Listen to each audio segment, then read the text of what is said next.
What's up? Welcome in. This is the West Bros Experience. Good morning to everybody watching. I'm Bob West. And this is my brother Colby West. What's going on today? Petey, I got you.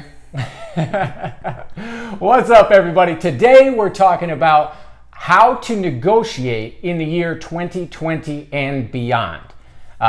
So much of what we're trying to do as salespeople in the modern era, especially with social media, is coming off as genuine.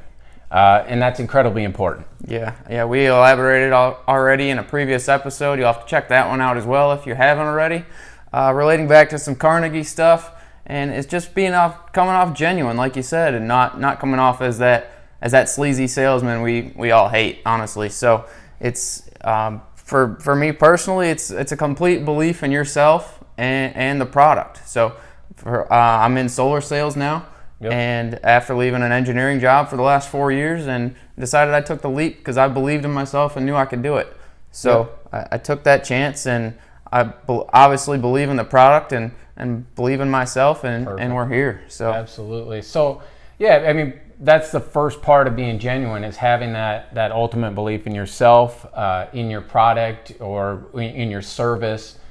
In my case, like in real estate. So you want to have that ultimate belief in yourself all the time. That's how you're going to come across as the most genuine. So we're going to break negotiating down into basically two different forms. We're going to talk about first, how do you build up that confidence in yourself? How do you get yourself psyched for a negotiation so that your clients, your prospects, and the other side of the negotiation, they all believe in you and have that confidence in you? So how do you do that? But then we're also going to talk about the long-term process and the different factors that go into negotiation. So this is all genuine stuff. There won't be any hypnosis or sublingual language, anything like that going in. No tricks, anything like that. This is all stuff that's supposed to genuinely help you and help your business moving forward. So Colby, if I'm trying to get myself, into that confident state, because I think all salespeople, they're confident at some times, but maybe not all the time. So if I'm trying to get myself to feel that way, you got any secrets? Yeah, I mean, the first thing I can think of is the Wolf on Wall Street. He goes, I like it. I like it. Woo! Just, whatever it takes to feel something different, right? Like beat your chest, yell, scream. I mean, it's like Tony Robbins talks about, you manipulate your breathing, switch your breathing up, make it really rapid, make it really deep. Yep. Just move your body around, whatever it takes to get yourself amped. Yeah. And then I think it's kind of about what's the next step then, so you've got yourself amped. Yeah, you're amped, you know the product, you have full utmost confidence in yourself. And then once you get to meet the person, they're already here for you. They're there for a reason. It's time to shut up and listen. You've got to just a lot of salespeople focus on themselves. They're all amped, and then they go throw their spiel at everyone, throw up all of themselves, and that turns a lot of buyers off. And that's really time to focus on the client and their needs and their pressures. Yeah, that's an awesome distinction. I'm glad you made it, because it is so important. Like, you put so much focus on yourself as a salesperson to make sure that you're feeling the right way, that you're confident, that you're saying the right things, that you have the confidence in your product. But it can be really easy then to go into a pitch or a meeting or a negotiation, and that's your focus.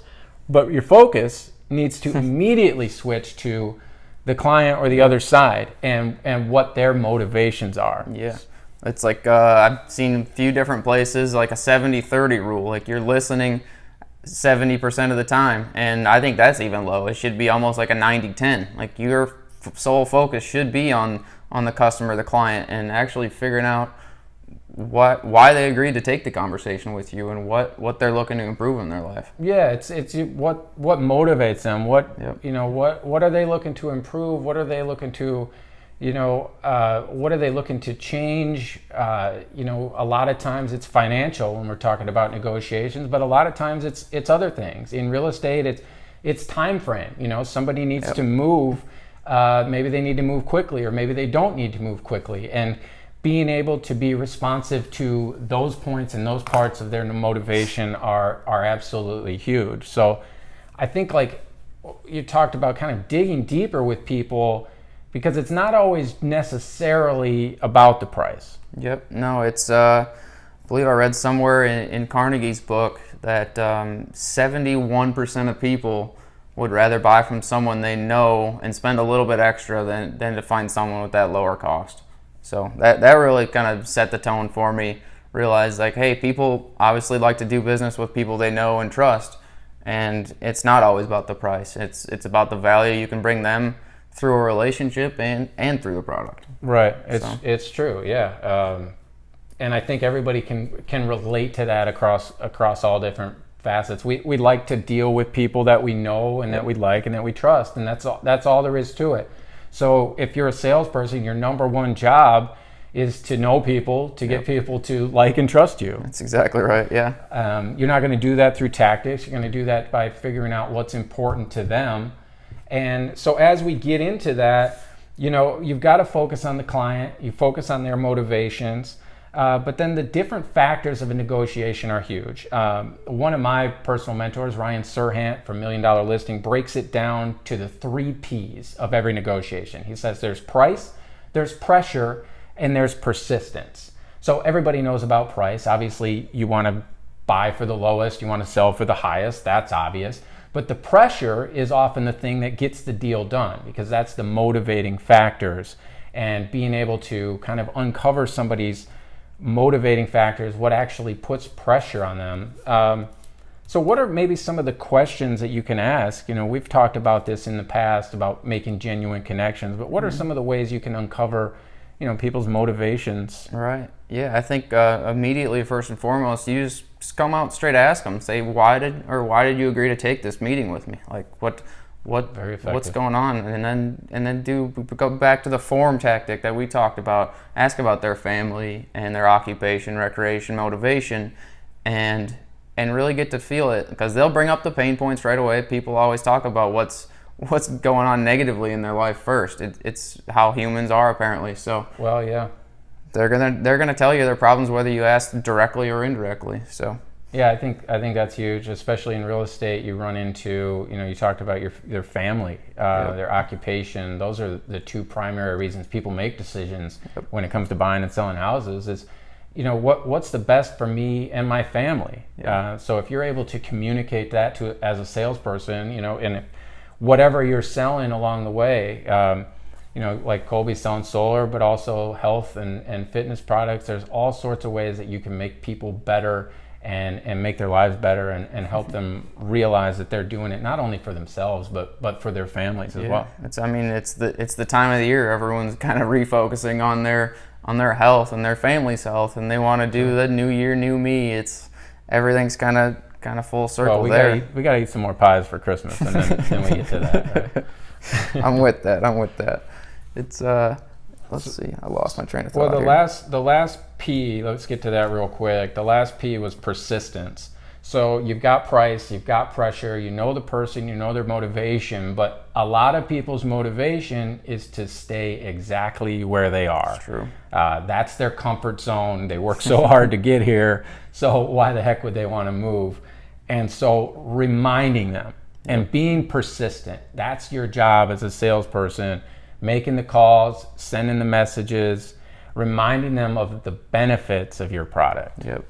And at the same time with that persistence, it's patience. That's another P. You may have to ask 6, 7, 8 times ask for the sale. Like probably no one's gonna buy that thing the first time you ask them. Say, you want to buy this house? Yep. That just doesn't happen. I wish it was that easy. Well, it's true. Yeah, patience. I think we'll maybe message Serhant and tell him he's got to add a P to the 3 Ps. Let's make it the 4 Ps, because patience is huge. When it comes to in the beginning, when you're trying to find business or when you're trying to negotiate, you have to be willing to accept that it might just not happen. Yep. That their answer might just be no, because it might not be the best thing for them right now. You've got to be okay with that too. So That's the key. So I think we've broken it down pretty well for you as far as negotiating. Get yourself sold on your product, get yourself amped, and then put your focus entirely on the customer, the prospect, your client, whatever that is. All right. That's all we got for you today. drop us some more comments, some requests, some feedback. What do you like? Let's hear it, people. See you next time.